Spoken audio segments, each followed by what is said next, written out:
Hello everyone, this is Nina Rao from SavingWildTigers.org. On this Earth Day, I am premiering a talk that I had with Dr. Ullas Karanth and Dr. Krithi K of Centre for Wildlife Studies in India. For many years, I took people on wildlife trips in Africa and India, and I wanted very much for the trips to actually benefit the wildlife and wilderness areas directly in the places that we visited.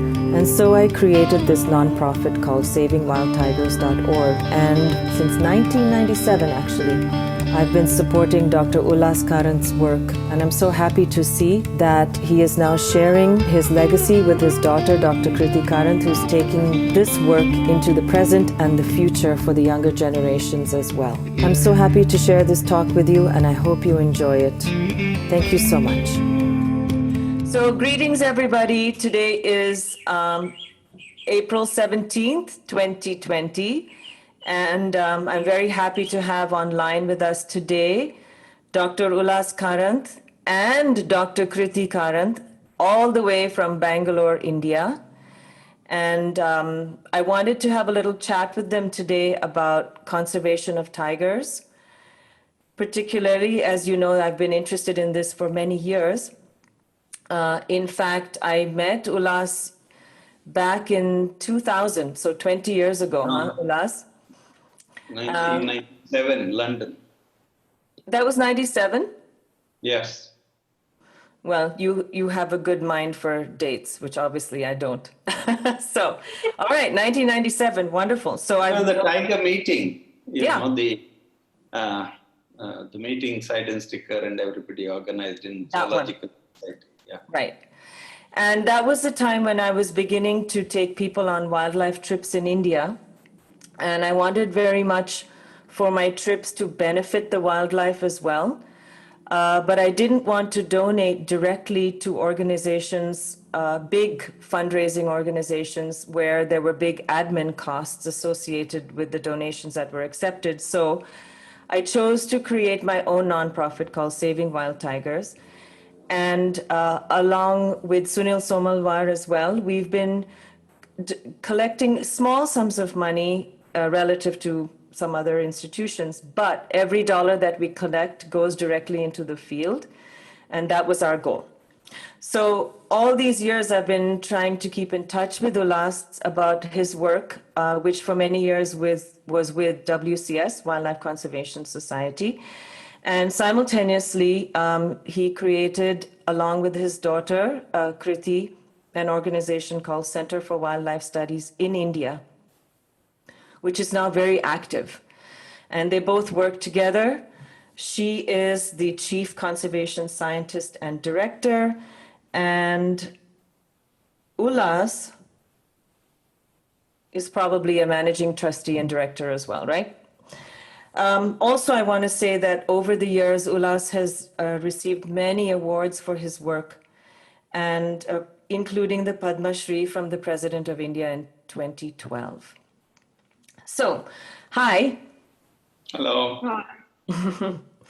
I wanted to just ask you a little bit about, if you want to just speak a little bit about your journey, Ullas, how when as a child and you were a teenager growing up in India, what was your inspiration for changing your course of study, which I believe was as a mechanical engineer at first, and then moving towards conservation biology? What was your inspiration? What happened at that moment? Well, I was always interested in tigers, and the landscape that I grew in around Mangalore and in the Western Ghats, what we call Malenad landscape now, strangely now supports one of the world's largest tiger populations, 350 to 400 tigers. But at that point in time, they were probably down to 50 or 60. I was just getting into college, and I was seeing tigers being hunted all around and everything being destroyed. It made me feel bad, but I didn't know exactly what to do.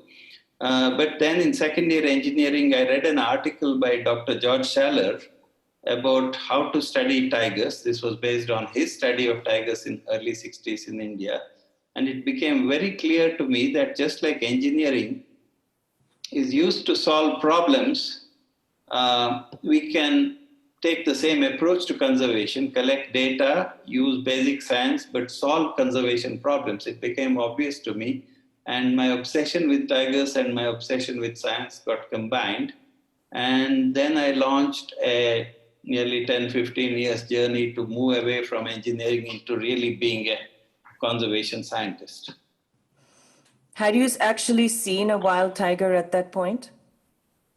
No, at that time, seeing wild tigers was not easy in India. I had wandered all over the forest. I had taken a motorcycle, gone to Nagarhole. Tigers were almost on their last legs.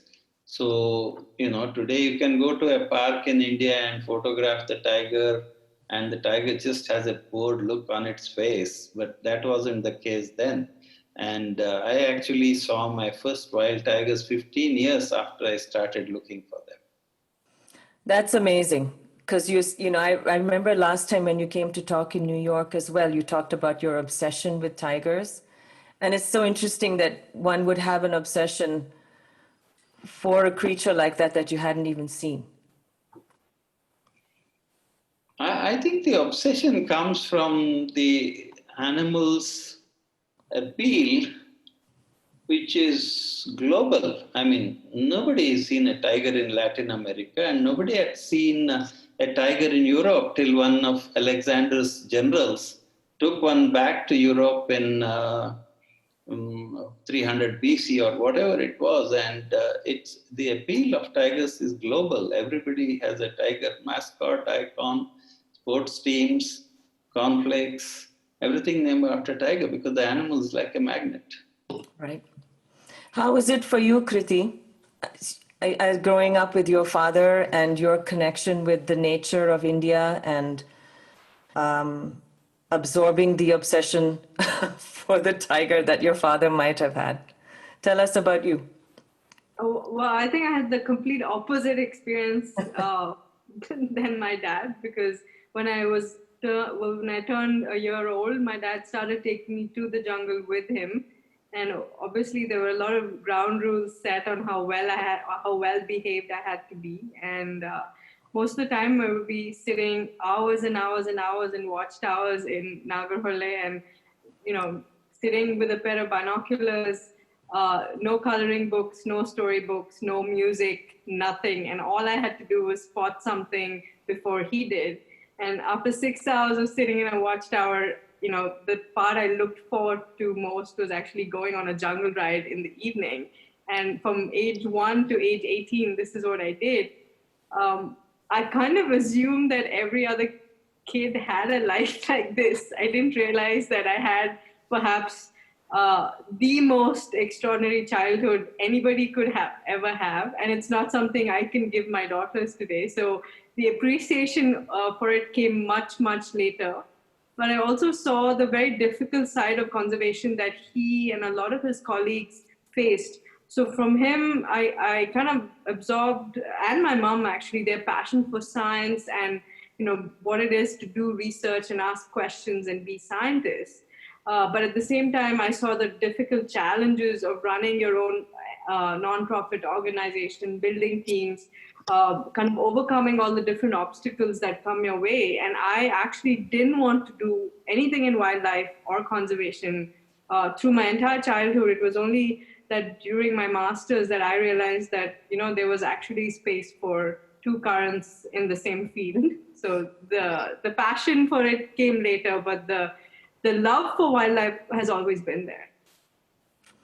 And I understand. I mean, I don't have a science background, but definitely when I first went to East Africa back in 1985 is where I've had my first taste of being out in the wilderness and really understanding, because it's something that's just kind of transmitted to you. You don't even understand what's happening with this. How do you get so vested in the well-being of the habitat as well as the animals? And then when I went to India, what was so surprising to me, and this I learned when I went to that conference that Ullas was at in 1997, was how in a country that has only about 4% of the land mass of the earth, and 20% of the world population of humans, is actually the most viable home for wild tigers in the past, now, and in the future. Would you agree?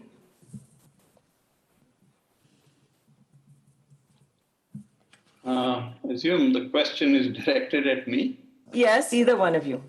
Yeah, I think in the past, in the future, I'm not sure. Right now, that's the case because among all the countries having tigers, India has made the most serious effort.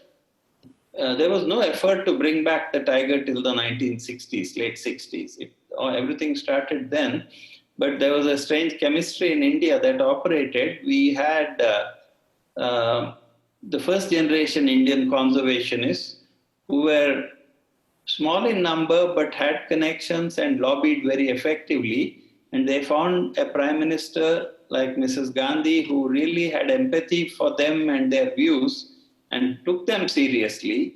And then she used her extremely strong political clout to bring in strong laws and reorient a forestry service which actually had a disciplined structure for royal enforcement away from logging and those kind of commercial forestry to focus on tiger conservation at least in 10% of the land. So all that kicked in and there was a miraculous recovery of tigers between 1970 and mid 1980s, which was totally unforeseen.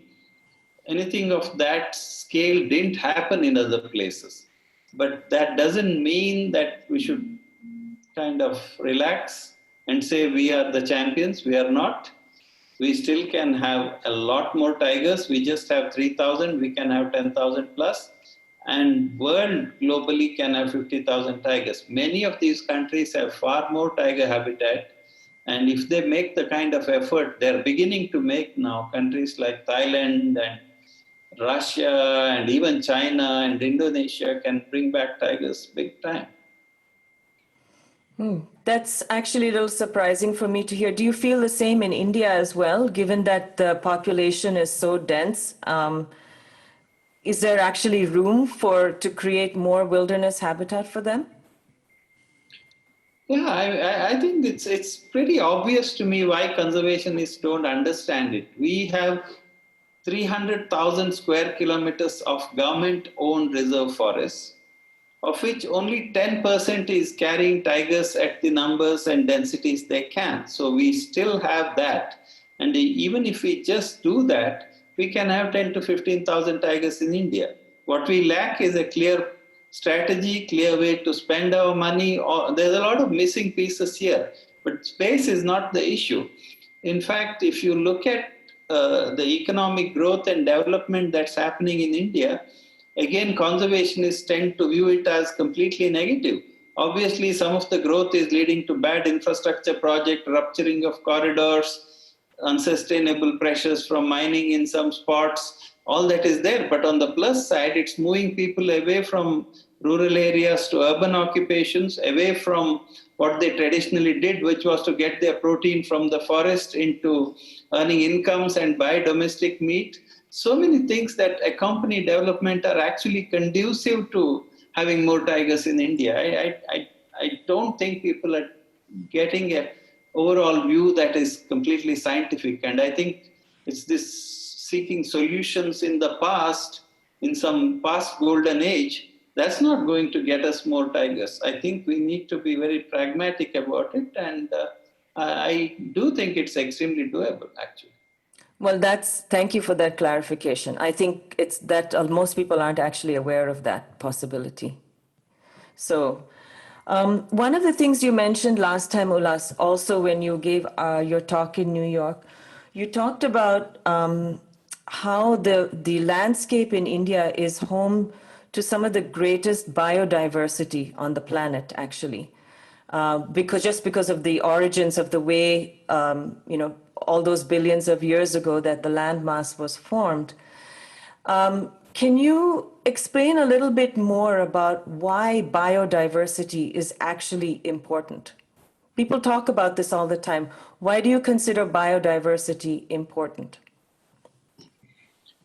I think there are two levels of looking at why it is important. One is purely on a utilitarian, practical way. Many of the drugs that we get, many of the chemicals that we draw come from natural plants and animals, including the agricultural products, the pharmaceutical products. And given new technologies like gene editing and GMOs, we in fact have a greater potential to use the diversity of nature out there, including bad things like viruses that kill people, but there are a lot of good things out there in nature.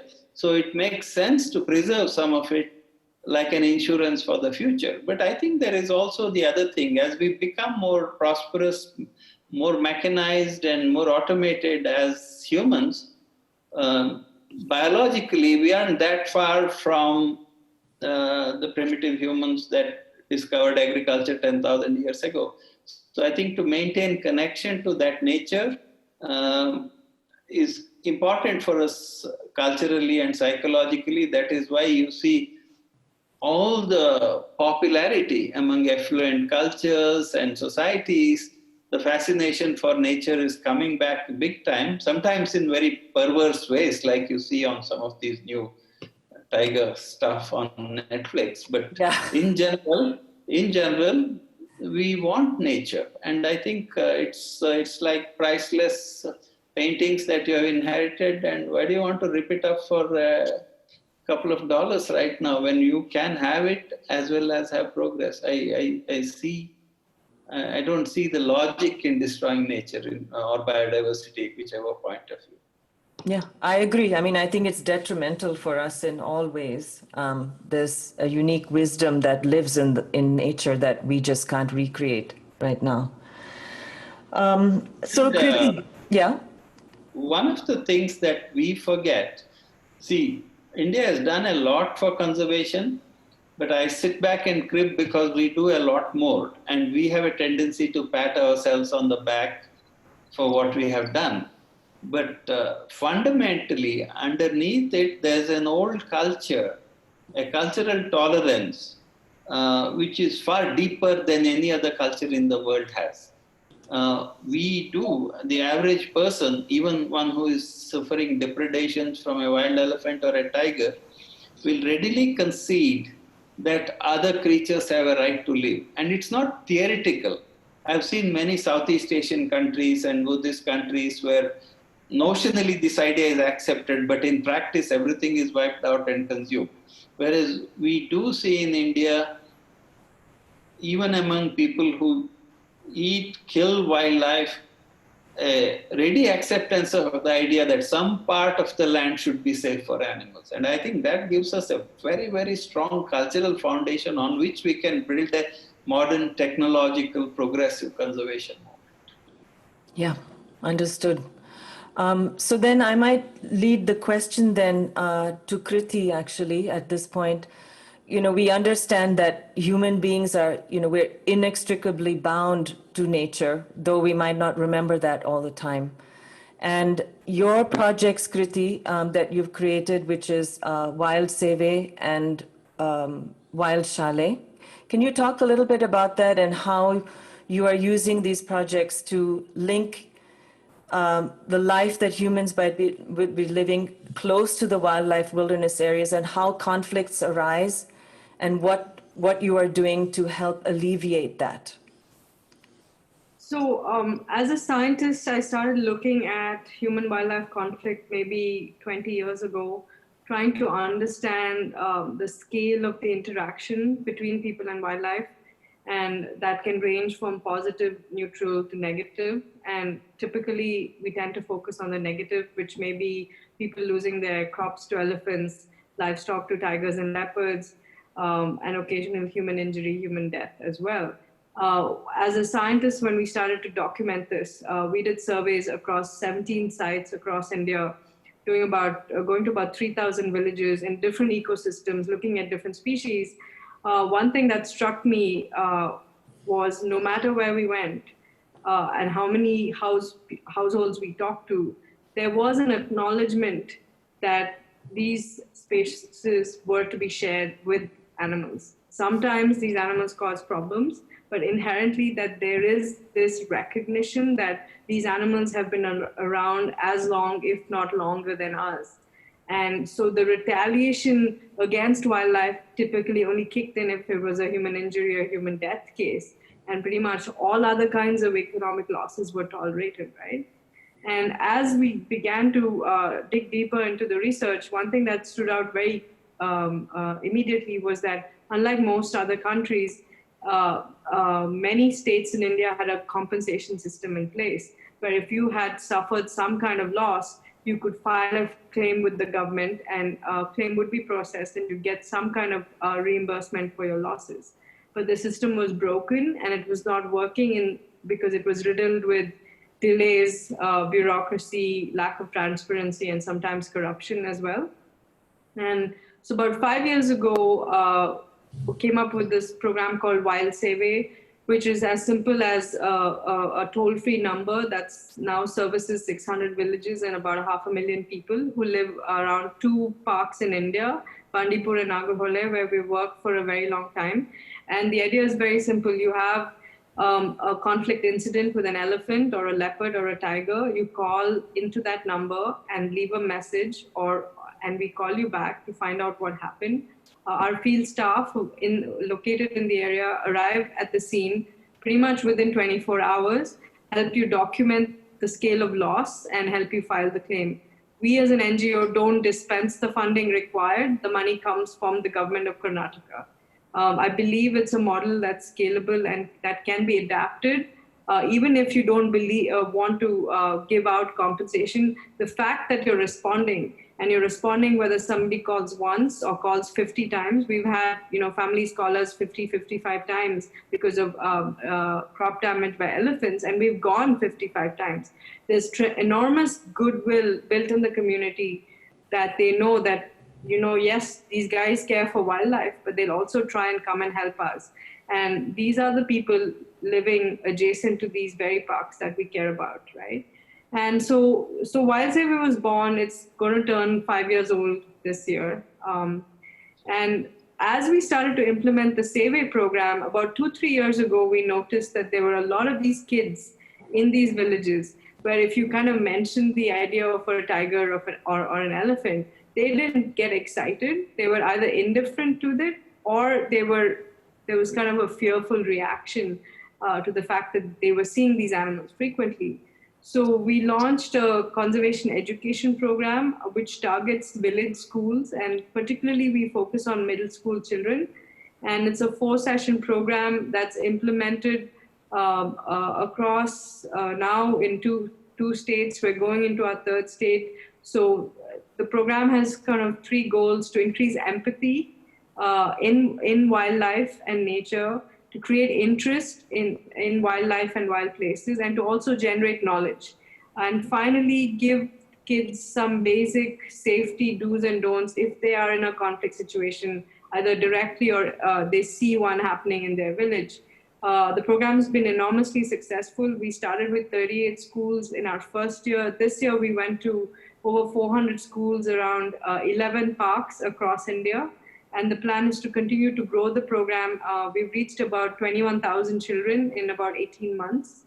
And being scientists, we're measuring, we're pre and post testing these children to know, because quite often conservation programs are implemented and nobody checks whether they're working, what's not working.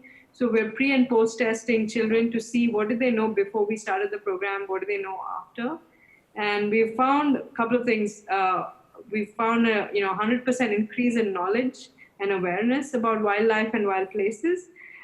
Interestingly, we found that Indian children are also highly empathetic. So on a 100-point scale, a US kid or a European kid perhaps would have scored a 60, 70. Our Indian kids are already poised in the mid to high 80s. And by the end of our program, we're kind of pushing them into the mid to high 90s. So we are increasing empathy, but they're inherently empathetic, which is kind of reinforcing this idea of inherent tolerance for wildlife, right? So I think, both programs are enormously successful, and we hope to kind of scale them across the country in different languages, focusing on bears and wolves and lions, really what the kids are seeing at this point. Right. So I want to just hold that thought for just a second, because the other thing I just wanted to talk about here was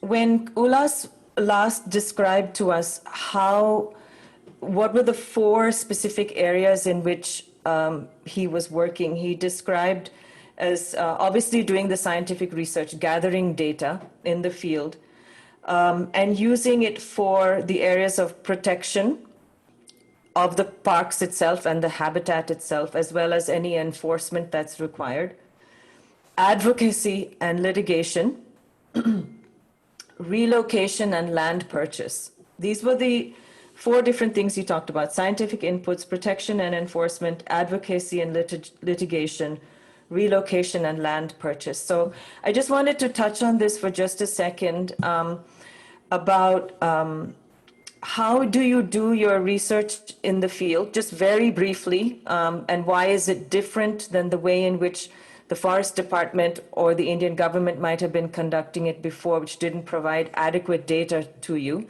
number 1.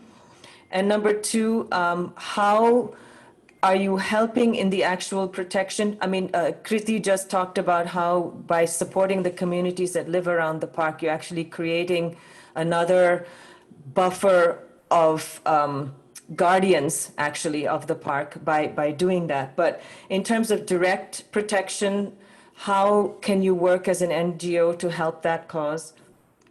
And then later on, we'll talk a little bit about the advocacy portion and the relocation and land purchase. But could you tell us a little bit about the science and protection first, either Ullas or Krithi? I think the science, I think all those 4 themes go together in some sense. They are all linked.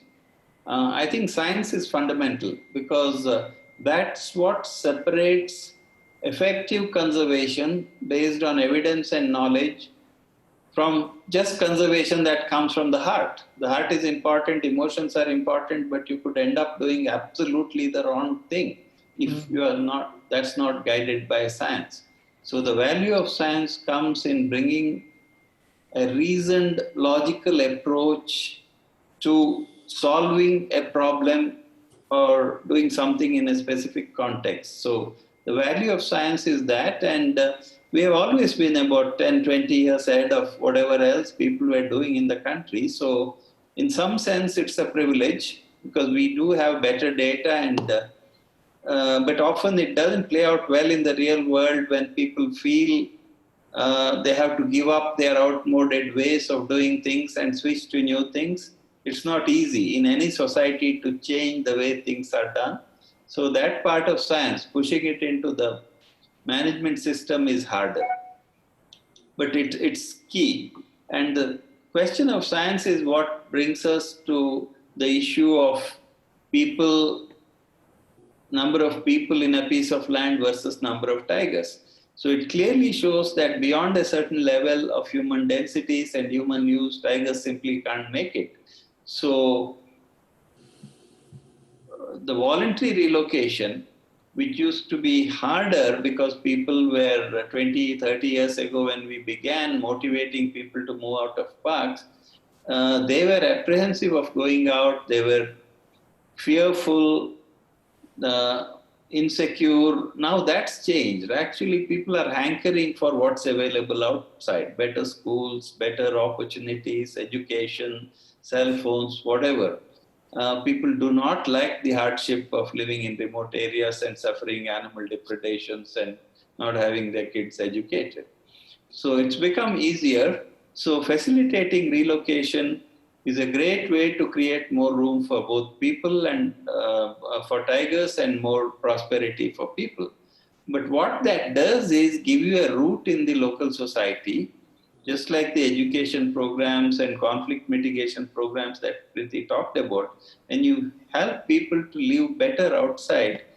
They are still in that region, in that neighborhood. It gives you a strong network of people who believe in you.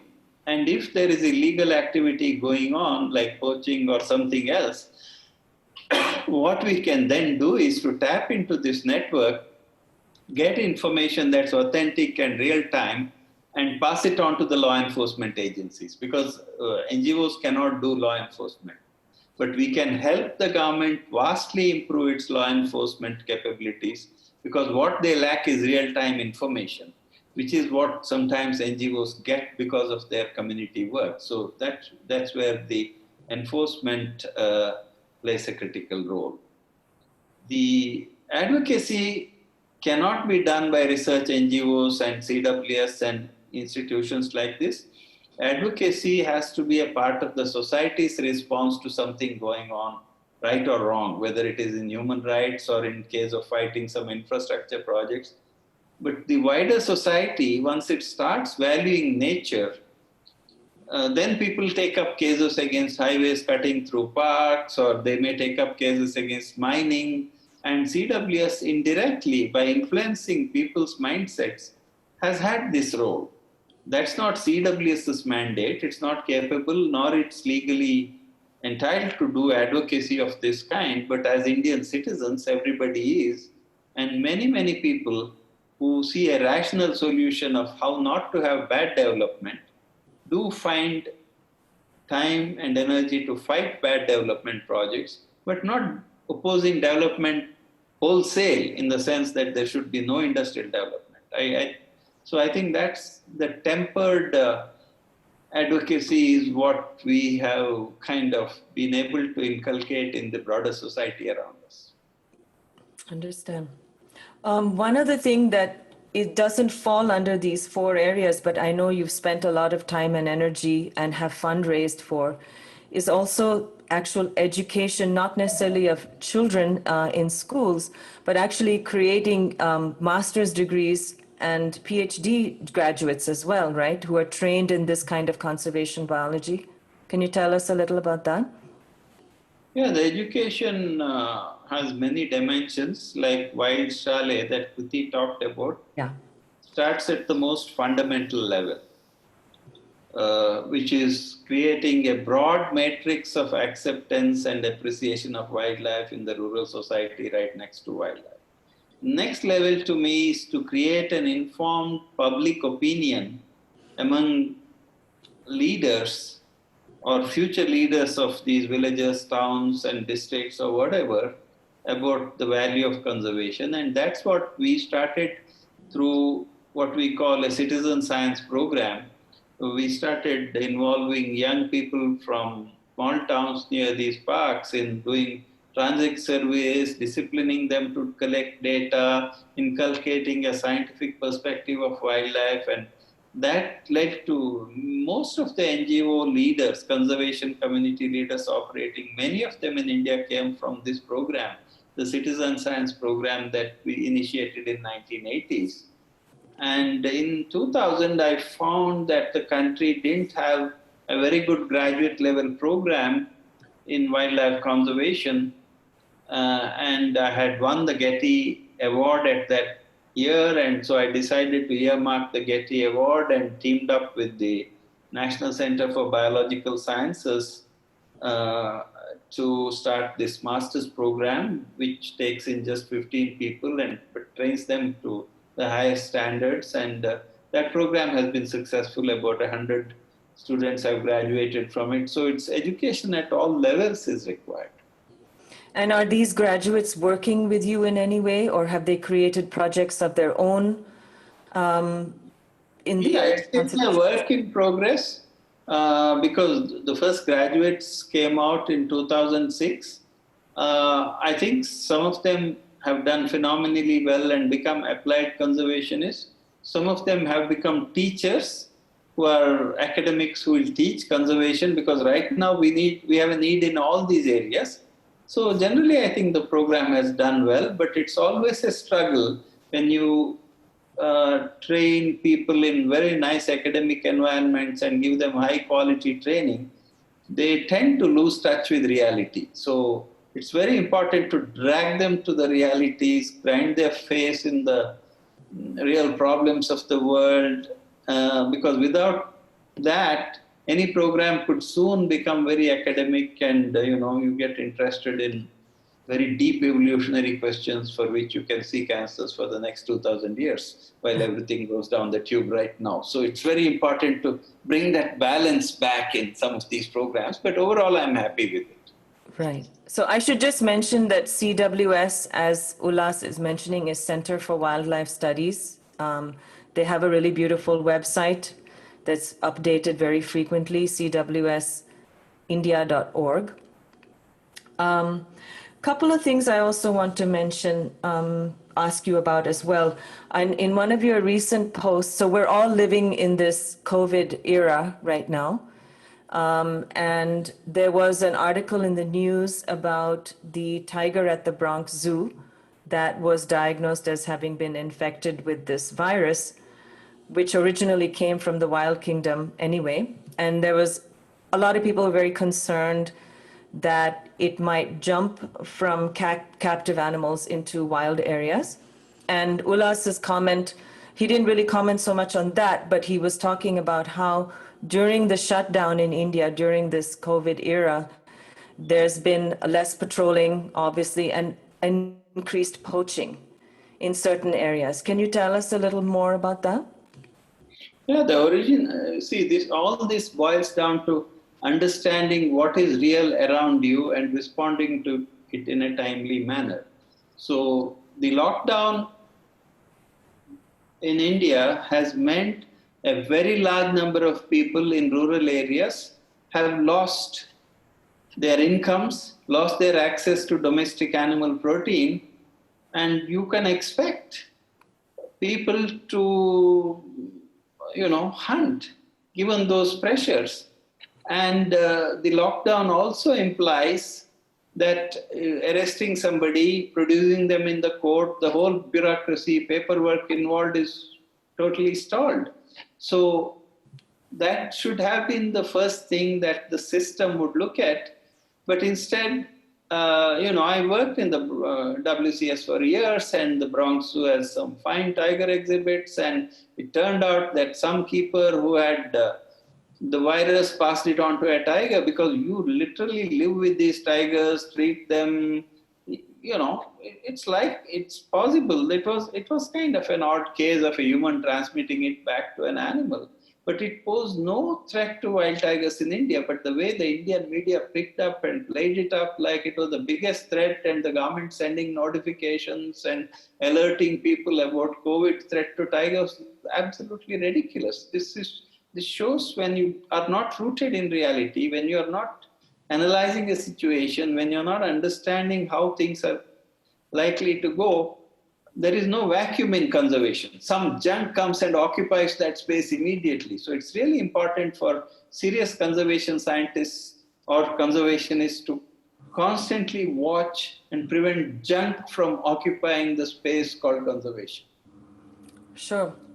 I guess, when I was just thinking about it, I'm glad to hear what you're saying, but I was just thinking about the close proximity of humans with wildlife in India, for example. Absolutely, I'll answer that. I anticipated your question. Okay. This business of isolating viruses and bacteria from wildlife and domestic animals in India is impractical. Our entire landscape is full of viruses. We have anthrax, we have foot and mouth, we have rabies running through our domestic animals, getting passed on to wildlife, building immunities. I don't think we can have a model where you can separate the two. Mm-hmm. And if you look at wild populations of tigers, their annual mortality rate is 20%. And not even 0.1% is from disease. It is from poaching, it is from starvation, it is from territorial fights, hundreds of other things. So does it impact wild populations in a negative way is what we have to look at. And I didn't see that. See, a human being can pass on COVID to a tiger if he literally hugs and kisses it, which happens in zoos, but it's highly unlikely to happen in the wild in India.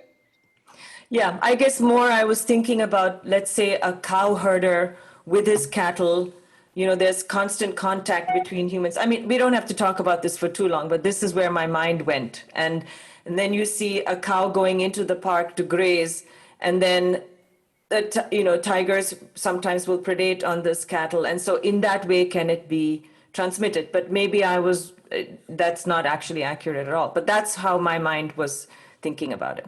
Yeah, I think generally separating rabid dogs and too many cattle with bovine diseases from gout, uh, rabid dogs with distemper from leopards may be a good idea. But, in the overall perspective, that's the part of, protecting a park from human intrusions. At a broad level, you can do it, but you cannot individually start treating diseased animals because natural mortalities are very high from disease as well as other things in most populations. That makes sense. That makes sense. So, as far as poaching goes, I just want to clarify the poaching that might be on the increase now is mostly for a smaller prey species, right? That human beings will consume. Can you tell me a little bit more about tiger poaching in India and how that's been, let's say, in the last 20 years, and if there's been any change? Tiger poaching specifically for tiger parts. I think tiger poaching generally has come down quite a bit because where tigers are in reasonable numbers, these are in older parks where there's strong enforcement machinery. So I don't think it's the kind of threat it was 25 years ago. But the bigger threat to tigers still is not tiger poaching. It's always hunting of the hoofed animals. This is why most forests are empty of tigers. And when the lockdown or any consequence of reduced enforcement, what people take are the tiger's food. It's as good as killing a tiger. If you take the tiger's food away, the tiger will starve to death. Yeah. Okay. Another topic that's on the top of people's minds right now, just because of the conversation in the world, is about climate change and global warming and such topics. And I wonder if you can just say a little bit about whether talking about conservation of habitat or wild, one of the things that comes up as soon as we open CWS India is Rewilding India. It's a really beautiful term, rewilding. So would you say that in any way these efforts that we're making towards preserving and possibly expanding habitat for tigers and everything that lives in that habitat can also be an argument for alleviating some of the serious challenges that we're going to be facing due to global warming or whatever climate reality we might be facing? Is that an argument for that? I would not stretch it that far, but what I would say is by creating more wild areas over a wider part of a country, say India, what you are doing is if there are climate related collapses of populations of some of these species because of environmental conditions changing, at least there will be alternate places where they can recover or be rewilded. So I think in that sense, this kind of rewilding, expanding the protected area network provides an insurance against damage from climate change. I don't think it's a major weapon against climate change. I think we have to produce food more efficiently, use water less wastefully, generate energy in a smarter way. I think those are the big solutions. I don't think this is a climate solution in that sense. Right. Okay. I see that. So I want to just talk a little bit about Krithi's projects to give her a chance to explain, because I want to be able to share this with our people who are interested in supporting you. And Krithi gave me an idea of certain ways in which any money that was donated to CWS or through Saving Wild Tigers might be put to use. So if I could just mention a couple of things here. Can we talk about Wild Save for a minute, Krithi? You've mentioned here that with a contribution of $200, we could sponsor a field assistant salary for a month. With a contribution of $400, we could sponsor project coordinator salary for 1 month. And for $500, we could sponsor the construction of a livestock shed. This is obviously for the safety of their cattle. Can I just ask you a little bit about how many assistants you have out in the field to cover all these areas that you're working in right now, so we have a sense of the scope also? So right now, we are working around 2 parks and have a team of about 10 people. But the plan actually is to expand this to get Wild Survey to more parks, because the need is certainly there. There's a lot of people experiencing losses, and the reason I shared the idea of the shed with you is very simple, because we have now long-term data on where repeat attacks are taking place. We've been able to identify sort of hot spots of conflict, and within that, hotspots of where livestock predation takes place. A lot of this is actually leopard, more leopard related than tiger related. So we worked with about 60 families now, building sheds for them, but we don't pay the entire amount. The family also puts in, because we've also realized that when you completely give something, people don't tend to take care of it, whereas when they have to invest in it, they take better care of it. Mm-hmm. And so we put in about 40 to 60% of the cost of a shed, and then they put in the difference.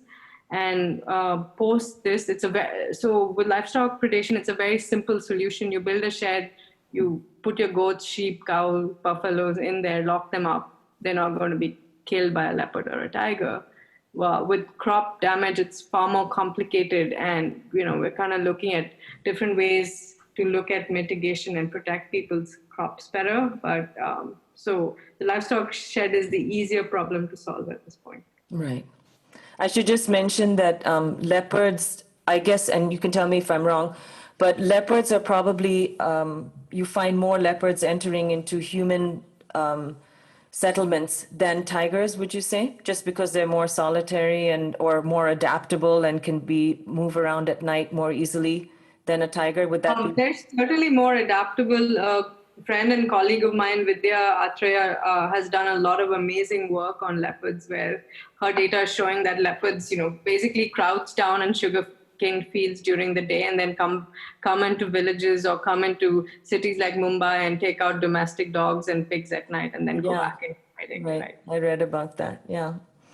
Okay, wonderful. And also just a couple of other things here for research, which I think seems to be the base, like this. Without that, nothing else is going to happen. Some of the other things that Krithi has mentioned is that for a couple of $100, you can sponsor a pair of binoculars, which is very important, a GPS device, and for about $400, a rangefinder. What's that? Well, I think my dad can do a better explanation of a rangefinder, but it's basically a device used to gauge distance between you and any object out in the field. Okay. I just kind of want to highlight something, Nina. As this COVID pandemic has its outbreak and lockdown, what most of us who work in the NGO sector are very concerned about is the donor pullback that's going to happen as a result of collapse of economic markets around the world. And we are all expecting funding to very severely affect NGOs across the world. And I've been in conversations with about 500 different Indian NGOs. And there's a lot of concern with the older, more mature grant-making institutions. We hope they'll continue to fund us. But individual donors make all the difference at this point in time, because the flexibility of unrestricted funding that comes from an individual donor allows us to use that money for a Save program or a Chalet program or a research program. And that's really what we need to kind of survive this in the next couple of years, is that flexible funding, which allows us to kind of quickly make decisions on where it can be best used for at this point. Right. Yeah. So I want to ask you, and I know this is kind of an odd question to ask just after as a follow-up to what you just said, but if you and I'd like for both you as well as your father to answer this question. If it were that you were to receive $1 billion, let's just say, okay? How would you, just very, not without, you don't have to go into too much detail, but how would you utilize that money in three very important ways? Like where would you put that money to secure the future of the habitat and the tiger and everything else that lives within it? With that, I would put all the money into actually buying up land, because India has just 5% set aside for wildlife and wild places. There's a lot of wildlife in areas that are not protected right now. We know many species being seen by people, and in some ways there's a lot of people currently celebrating all the wildlife walking around in their streets and their backyards. But really, in a country of 1 billion people, I think we should aspire to have at least 10% of our land set aside for wildlife, and I think all of the billion would go to just buying up key critical pieces of land in a variety of habitats.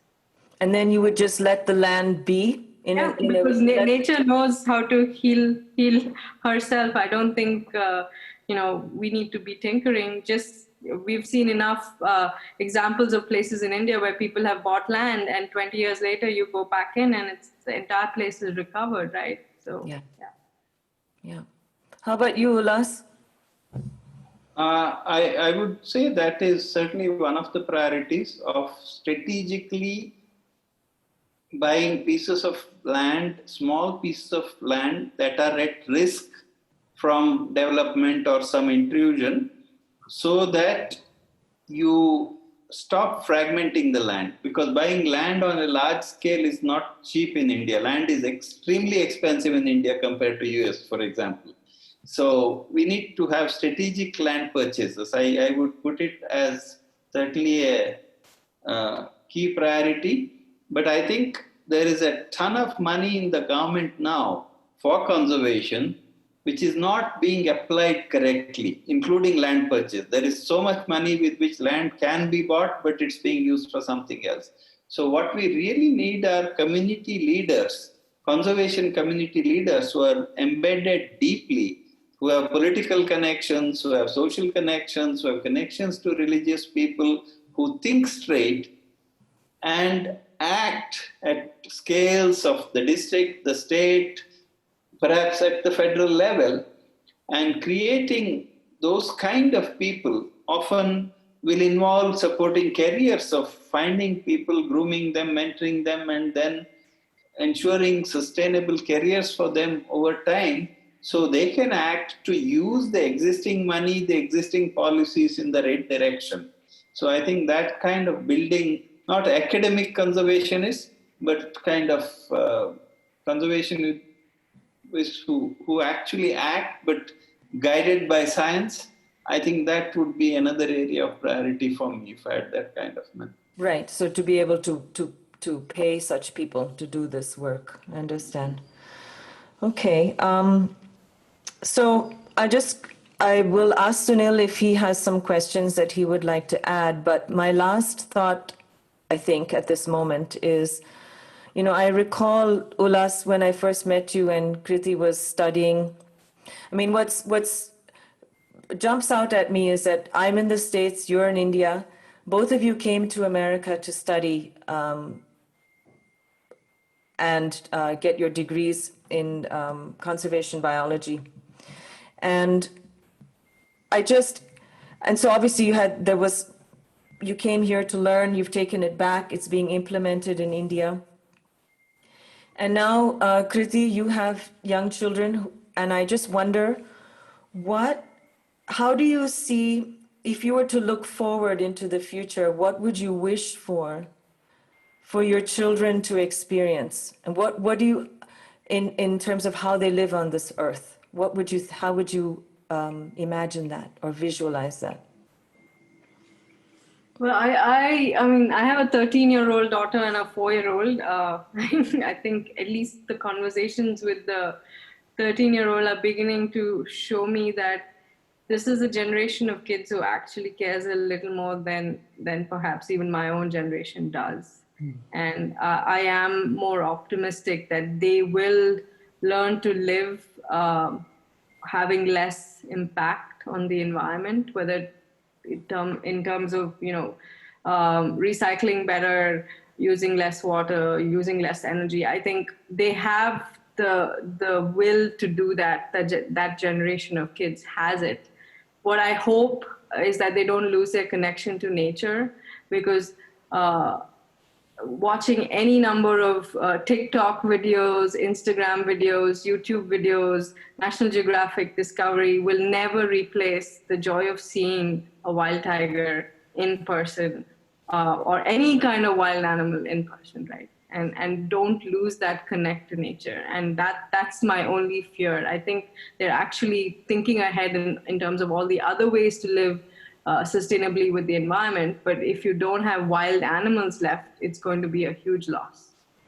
100%. I mean, that's the same feeling that we have here, in America as well, where we have a huge park system. And the community actually does engage in parks a lot in America. It's a big part of the culture. But, it's already under attack under the current administration. So there are lots of issues that we're reading about and hearing about. So, yeah, I have the same wish for my kid, too. Hi, this is Sunil. Can I say one? Yes, Sunil, please. Make a comment. So, Ullas and Krithi, one thing I have to say, going back to Nina's question about what would you do with $1 billion, my comment is that knowing what I know about how scientifically you proceed, you have done throughout your career, and effectiveness with which you protected the tiger and the biodiversity that India is really wonderful about, I have no doubt that in terms of building the capacity, strategically acquiring land, then protecting the land, making sure that the prey density for the tiger remains high, so that the tiger, which is at its maximum biological potential, will rapidly multiply. I have no doubt that you and Krithi are the people who can do it very wisely and get the most bang for the buck, even if it's $1 billion. So thank you. You ready to write a check, Sunil? As soon as the lottery results come out, I'm ready. I'm getting particle fever.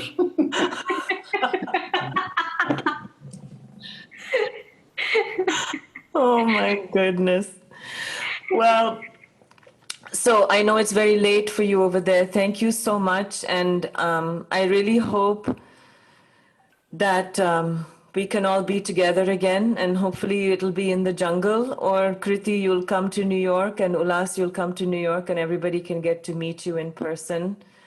We're so grateful for the work that you're doing, really. And I think it's a model, for us living in America. I'm always trying to link back to India because that's my heritage. I do have chosen to live here, but I get so much inspiration from the way in which we live in India, just from the olden days, and to hear from you now how there's an inherent empathy amongst the people for the wilderness and for nature, and an understanding that we are part of it and it is part of us.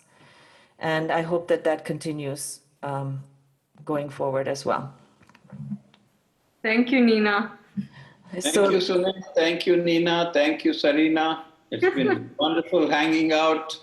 We'll catch up in US or here. Is there anything you want to say that we can add in? Is there anything else that you want to add, say, ask, anything?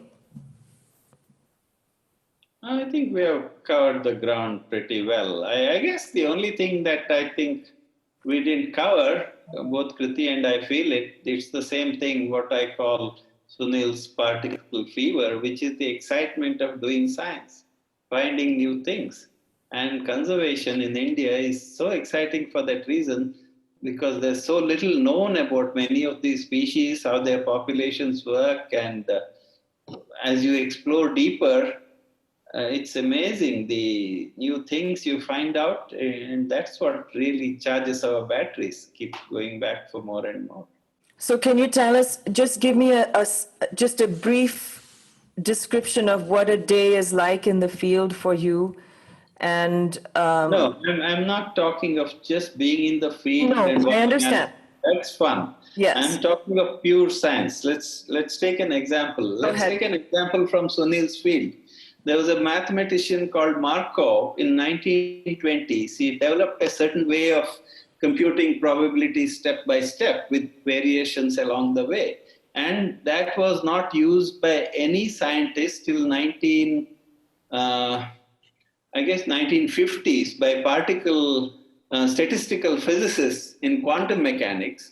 And in 1990s, wildlife biologists started using it for some of our computations in applying Bayesian statistics to wildlife populations. Mm-hmm. So, there's a universal thread of science and maths that goes through all this. To me, I'm talking of that kind of excitement, which is in addition to the excitement you see being in the field with tigers. Well, I'm glad that you have that inspiration to keep you going forward, because one of the things about you that struck me as soon as I met you, and also over time, is how you have stayed with this, with the amount of passion and optimism that you have, both of you, Krithi as well. And we are eternal optimists. I think that, and I don't see a point in being a pessimist, right? I think there's so much to fight for. I agree. And it's not too late. So. Yeah. Well, very good. Keep it up. Keep it going, and we'll touch base again soon sometime. Okay. Take care. Thank Bye. you. Okay. Have a good day. Bye.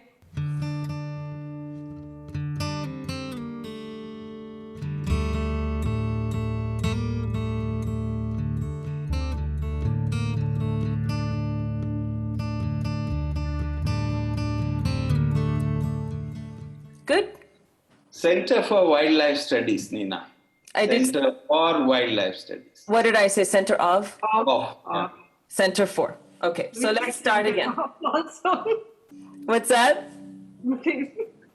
You are the center of wildlife studies, I guess. We are. We are center of the universe. There's that, right here, right now. Center of the universe. Okay. Thank you so much for listening and for your concern about preserving nature on our planet. We are a part of nature, and nature is a part of us. If you would like to find out more and support our work, please visit savingwildtigers.org. Thank you again.